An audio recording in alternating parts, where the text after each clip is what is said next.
এবং এর প্রভাব পড়ছে তার পড়াশোনায়, তার খেলাধুলোয়, তার শারীরিক দক্ষতার ওপর, মানসিকের ওপর তো পড়ছে। ম্যাক্সিমাম বাচ্চা এখন টমাটাইজড হয়ে আছে। আমি লাইভে বলছি আপনাদের, আমি যদি 100টা বাচ্চাকে অ্যানালিসিস করি, আপনাদের অন ক্যামেরা আমি দেখিয়ে দেবো। আমি প্রত্যেকটা বাচ্চাকে যদি 100 জন বাচ্চাকে যদি আমি যদি অ্যানালিসিস করে এবং সেটাকে যদি আমি ভিডিও করি, সেখানে আমি দেখিয়ে দেবো যে 100টা বাচ্চার মধ্যে 99টা বাচ্চা টমাটাইজড হয়ে থাকে ভয়ের জন্য।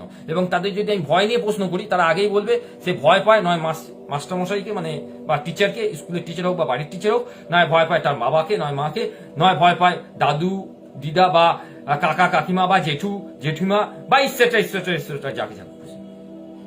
তাহলে ভয়টা তাদের জন্য, আপনারা বলেন না না ভয় না পেলে হয় কখনো, ভয়টা স্যার দেখাতেই হবে, ভয় না পেলে সে বড় হয়ে পারফেক্ট হবে কি করে? এটাই তো সবচেয়ে বড় ভুল, যে ভয় দেখি একটা বাচ্চাকে আমি বড় করছি। বাচ্চাটা যদি বড় হয়ে ভালো হওয়ার থাকে, সে ভয় না পেয়েও ভালো হবে। আর যদি ভয় পেয়ে খারাপ হওয়ার থাকে, সে তাকে যতই আপনি ভয় দেখান না কেন, বড় হয়ে সে খারাপই হবে।